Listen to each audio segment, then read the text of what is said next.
We often think, why did this happen only to me? Sometimes, when life gives us a lot, we become proud in our success and desires.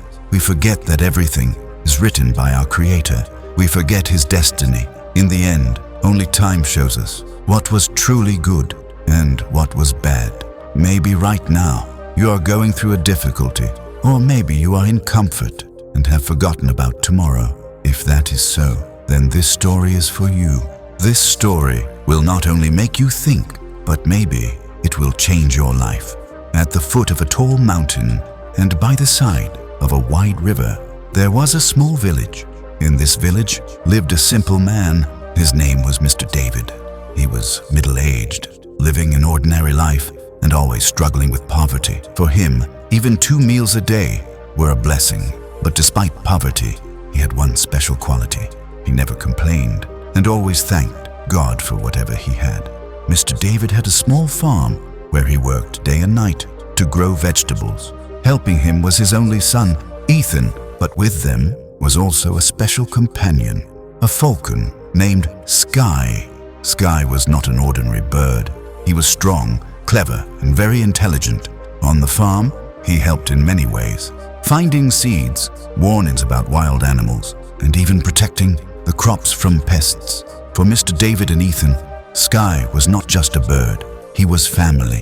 One day, the fame of this falcon reached the ears of a rich merchant, Mr. Robert.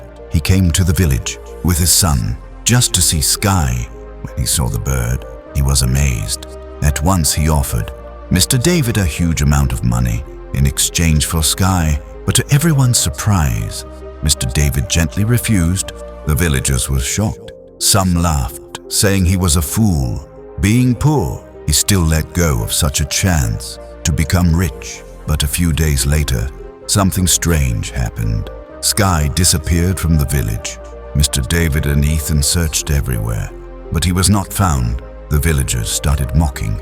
Look, Mr. David could not even keep his bird safe. Ethan was worried. He said, "Father, we have lost something so precious. How can you stay so calm?" Mr. David smiled and said, "Son, in everything, there is both good and bad. Do not decide too quickly." Ethan did not understand.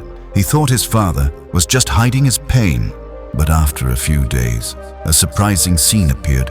One morning, while working on the farm, Sky returned, and he was not alone. He had brought with him many other falcons, wild and powerful. The news spread through the village. The same people who laughed earlier were now amazed. They said, "Mr. David is truly lucky," but Mr. David only smiled. Perhaps Sky went to find his own kind, and now he's returned with them. Even in happiness, he stayed calm. No pride, no arrogance. Ethan started training the new falcons, but one day a falcon attacked him. He fell to the ground injured, his leg badly hurt. The villagers spoke again. "These birds have brought trouble. Mr. David has called disaster into his home." In pain, Ethan said, "Father, this time it is truly bad." But calmly, Mr. David replied, "Son, good or bad, cannot be judged in one moment." Ethan could not believe it. The pain was too much. He could not understand the patience of his father. But a week later, war broke out in the country. The government called all young men from the village to fight, but Ethan was not taken. Because his leg was injured, many of those who went never returned. The village was filled with sorrow. People came to Mr. David and said, "You are very fortunate. Your son was saved, while we lost ours." Mr. David sat beside Ethan and said, "See, my son, life is never simple. When Sky went away, it felt bad, but he returned with many more. When your leg broke, it was painful, but the same injury saved you from more." Now Ethan began to understand. Mr. David said, "That is why, son, when something good happens, do not lose yourself in pride. And when something bad happens, do not break. Everything is a part of time. The real lesson is, good or bad, everything passes. We cannot know at once why something has happened, but time reveals it all. And if today we cannot understand God's plan, one day we surely will. So be patient, be thankful, and keep your faith strong. Remember, everything happens for a reason. Happiness or sorrow, One day it all ends. In hard times, never lose courage, and in joy, never lose balance. True strength is in balance.